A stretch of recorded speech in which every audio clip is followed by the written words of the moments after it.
everybody, welcome to another video.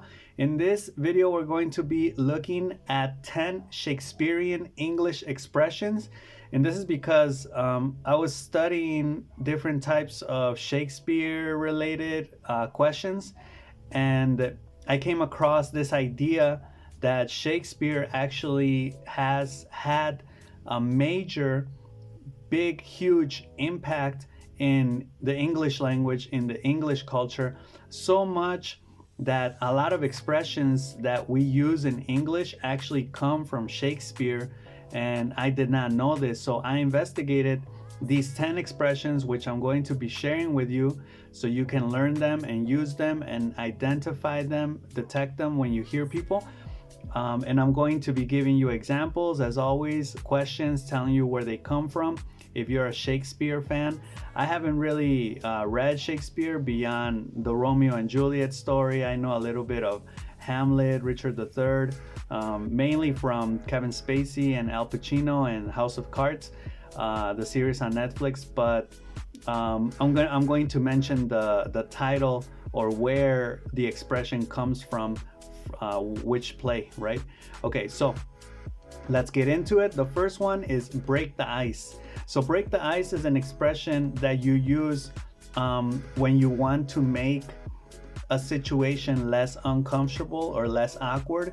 So if you're in a party and everyone's quiet, you can break the ice by telling a joke, for example. So this is seen in Shakespeare, in the Shakespeare play, The Taming of Shrew. And the explanation is, it means to start a conversation or activity in a way that makes people feel more comfortable, right? Like an example, at a party, I broke the ice by telling a funny story, right? So my question for you is, can you think of a situation where you needed to break the ice, and how did you do it? All right, so let me know in the comments. We already saw this expression in a different video, but since it's a Shakespeare expression, I'm including it here. Okay, the second one is wear your heart on your sleeve. So this is from the play Othello, and it basically means to be very sincere, emotionally sincere. So it could be like that expression that says, I'm going to be honest with you, I'm going to be straightforward with you, right? The explanation says this means to openly show your emotions and feelings, right? So you wear your heart like a literal heart on your sleeve so everyone can see it, right? An example, she's always wearing her heart on her sleeve so you can tell when she's upset, right? So this is a person that, if a person wears their heart on their sleeve, you can typically tell when they're angry or when they're happy or when they're sad, right? They're easy to read. These are people that are easy to read. Of course, there are people that are very difficult to read, so you never know how they feel, right? So a question for you is, do you wear your heart on your sleeve, or do you hide your feelings? Let me know in the comments. All right, let's go to the third one. The third one's kind of funny because in Spanish, this expression also exists. So Shakespeare said, it's Greek to me. It's Greek to me comes from Julius Caesar, from the play Julius Caesar from Shakespeare. And in Spanish, there's an expression like this, which basically you say, está en chino, right? It's in Chinese or in Mandarin. Like, I don't understand it. I don't know what this is, right? And it's funny how you use like a different culture or a different language to refer to something that you do not understand, right? Or that is confusing. In English, they use it's Greek, right? Es griego. It's Greek to me. I don't know what that means. I don't know what that is, right? So explanation, this expression is used when something is difficult to understand or when something is incomprehensible, right? So yeah, I don't know what that is, right? I don't understand it. An example, the math lesson was Greek to me, right? I didn't understand a single word. Yeah, many lessons for students can be Greek, especially if you don't study or you don't ask the teacher, or sometimes it can just be Greek because it's very difficult to understand a certain concept or a certain idea or topic. Okay, so question, what's something that feels like Greek to you when you try to learn it, right? Like for me, for example, it's chemistry or biology. It's Greek to me. I don't understand the idea of like molecules and atoms, and they say this element has this many molecules and this many atoms and this many protons. And for me, it's just like Greek. I'm like, what do you mean? Like, physically, how to, it's Greek to me. Okay, number 4, Wild Goose Chase. Wild Goose Chase comes from the play Romeo and Juliet. I want to know where this phrase is used, so if you know, let me know in the comments.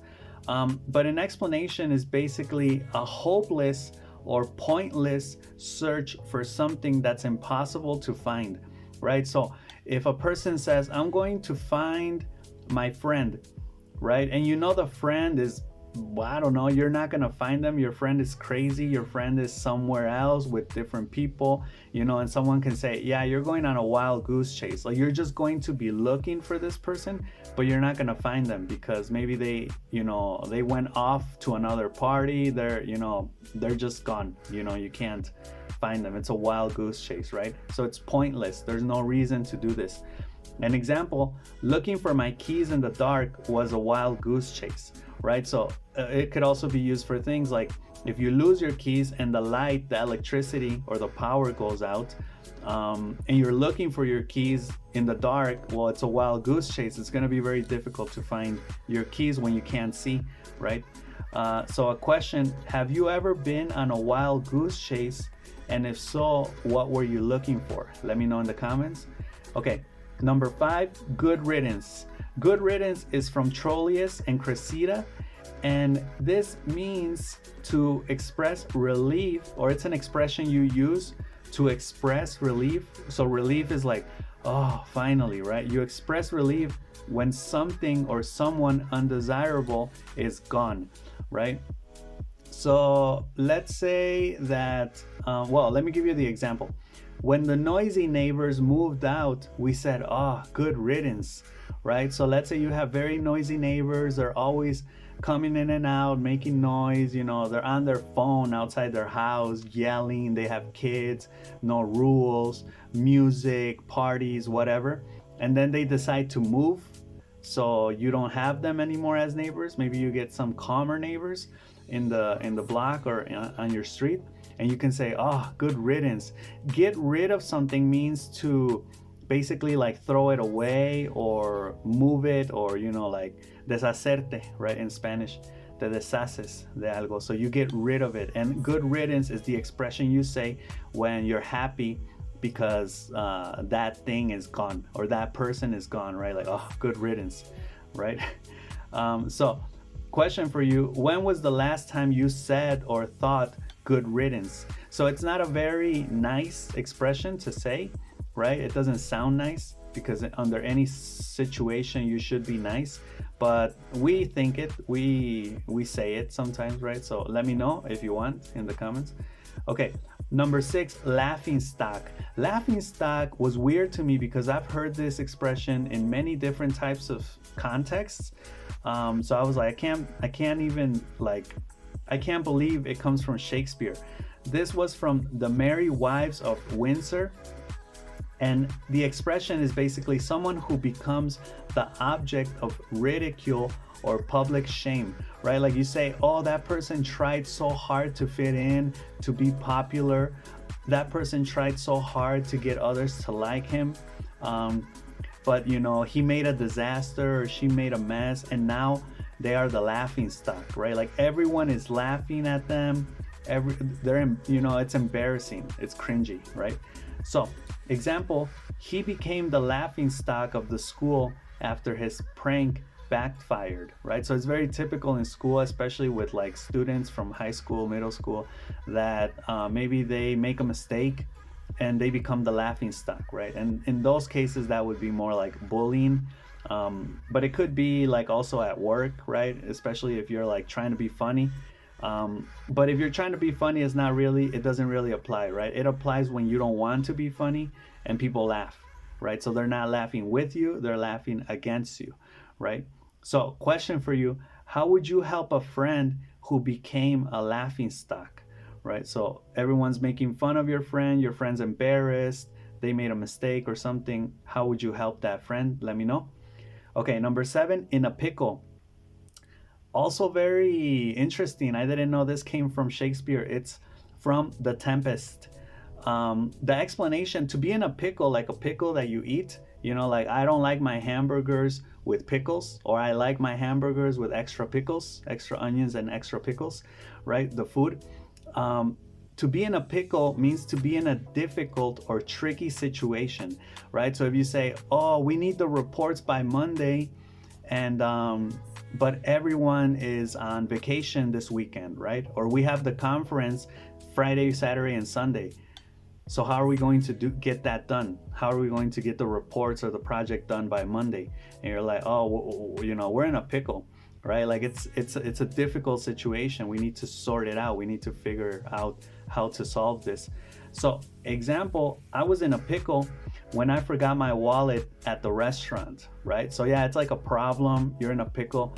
I mean, it could be serious or not, but if you say I'm in a pickle or we're in a pickle, it's very light, right? It's a very light-hearted expression, right? Like, oh, we're in a pickle, right? Like you're trying maybe to make the best of a difficult situation, right? Or maybe it's not that big of a deal, right? Maybe you're rich and you're like, oh, I forgot my wallet, I'll just get another one if you have the money, I don't know. Okay, question, can you describe a time when you were in a pickle and how did you solve it? So let me know. Okay, number 8, Love is Blind. Love is Blind, I would expect it to come from Romeo and Juliet, but it actually comes from The Merchant of Venice. Love is blind, I think in Spanish, el amor es ciego, right? Or expressions like that are very common. I think we know them. The explanation means that love can make people ignore faults or flaws, right, in someone they care about, right? So if you really love this person, but maybe they're unattractive, or they make a lot of mistakes, they're irresponsible, right? They have flaws, just like we all do, or faults. Maybe you ignore them, right? So because you love them, right? So example, he didn't notice her bad habits because love is blind, right? Or you could say this like, oh yeah, love is blind, right? If like they're unattractive, or if you see that it's not a good match for your friend or whatever, if the person is not a good match, right? Question, do you think love is truly blind? Why or why not?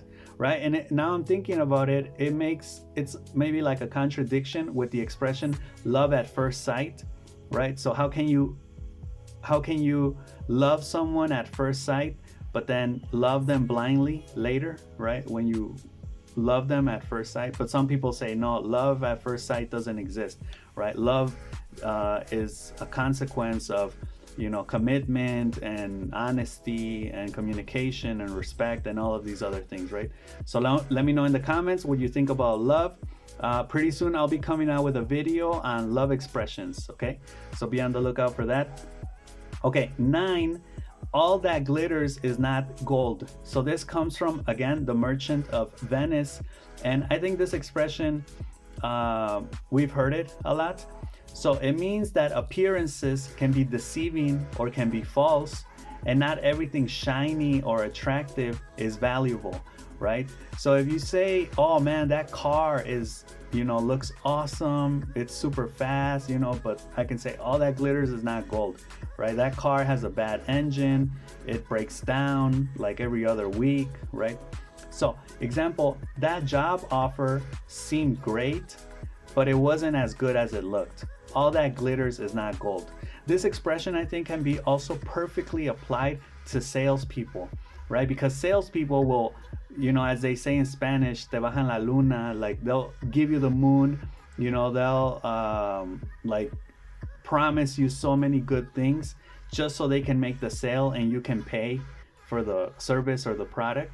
But it's a perfect example of all that glitters is not gold, right? They're gonna promise you things that are probably not entirely true. Okay, question, can you think of a time when something wasn't as good as it seemed? Or think of a time when you probably said, yeah, all that glitters is not gold. Look at the disaster it made, or the mess, or look at how, look at the bad quality this product really was. Okay, and the last one, The world's my oyster. You know, this kind of reminds me of the Scarface movie, The World Is Yours, right? That expression from that movie, The World Is Yours. This comes from The Merry Wives of Windsor also. The world's my oyster basically means, or it expresses the idea that the world is full of opportunities waiting for you to take them, or waiting to be taken, right? An example, after graduating college, I felt like the world was my oyster, right? So this means that, like, basically you can take advantage of all the opportunities that are out there in the world. It's yours for the taking, right? You're like the king of the world. You can do anything you want, and you know, good things, obviously. Question: if the world is your oyster, what's the first opportunity you would take, right? In this case, it's not asking if the world were your oyster, right? If the world is your oyster, what opportunities would you take, right? This again goes with, in line with some ideas like anything is possible, the sky's the limit, right? These type of ideas that basically motivate you to go out there and work hard for what you want. But yeah, anyway, I thought I'd make this little video, quick little video on these 10 Shakespearean expressions. Thought very interesting. I did not know Shakespeare. These are Shakespearean expressions, so these are from like the 1600s, I think. But yeah, let me know what you think, and that's all I got for this video, guys. So I'll see you in the next one. All right, have a good day. Bye.